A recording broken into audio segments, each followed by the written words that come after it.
एक ऐसा कदम जिसकी किसी को उम्मीद नहीं थी और शायद किसी ने जरूरत भी महसूस नहीं की। विजय माल्या ने नया पॉडकास्ट लॉन्च कर दिया है। हाँ, आपने सही सुना।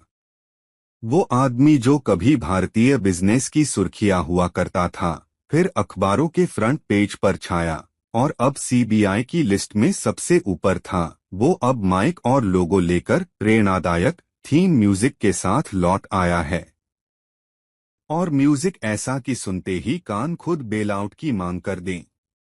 पॉडकास्ट का नाम है escape velocity flights of fancy with Vijay Mallya, जो श्रोताओं को उनकी हाई फ्लाइंग लाइफ की यात्रा पर ले जाने का दावा करता है।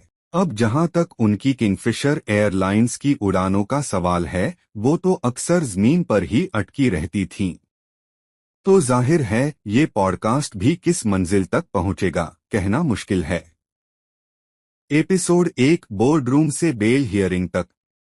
माल्या पॉडकास्ट की शुरुआत एक मोटिवेशनल मोनोलॉग से करते हैं, उसी आत्मविश्वास के साथ जैसे उन्होंने बैंकों से बिना गारंटी के हजारों करोड़ का लोन ले लिया था। वो खुद को परिस्थिति का शिकार बना विजनरी कहते हैं, जो कि बहुत ही अमीर बात है एक ऐसे इंसान के लिए जिसने देश को अलविदा उतनी ही जल्दी कह दिया जितनी जल्दी उसकी फ्लाइट्स लेट होती। आता है कि आप रात को चैन से कैसे सोते हैं।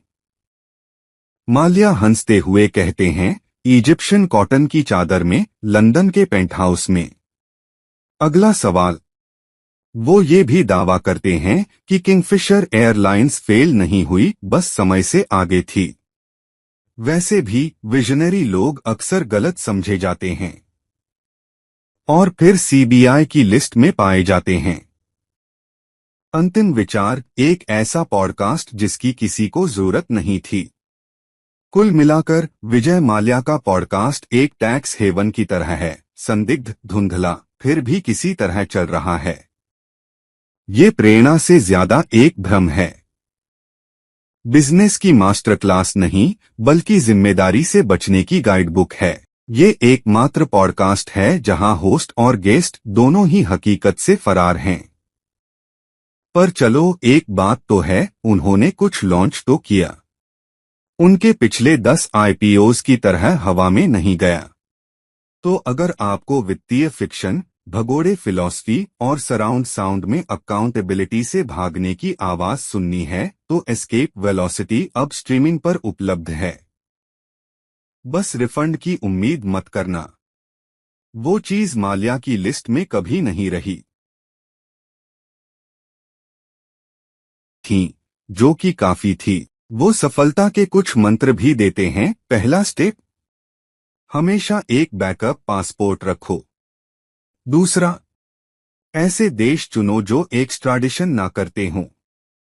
बिल्कुल game changer tips. Tony Robbins को खतरा हो सकता है। प्रायोजक, दिलचस्प बात यह है कि इस पॉडकास्ट का कोई स्पॉन्सर नहीं है। आश्चर्यजनक है ना?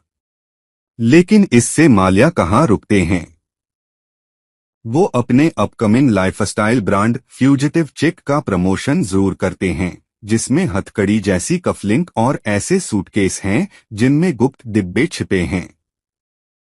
लिमिटेड एडिशन, जाहिर है। मेहमान भगोड़े ही भगोड़े। आने वाले एपिसोड्स में वो अपने जैसे गलत समझे गए उद्यमियों से बात करेंगे, जैसे नीरव मोदी, अगर जेल इजाजत दे तो, और मेहुल चोकसी, किसी छुपे हुए आइलैंड से वॉइस लैग के साथ।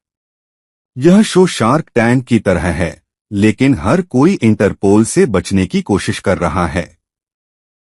माल्या की सलाह, दिवालिया होना एक सोच है। हर एपिसोड के अंत में एक क्यूए सेगमेंट होता है, जहां वो श्रोताओं के सवालों के जवाब देते हैं, जो सुनने में तो लगते हैं जैसे उनके वकीलों ने ही भेजे हों। जब एक सवाल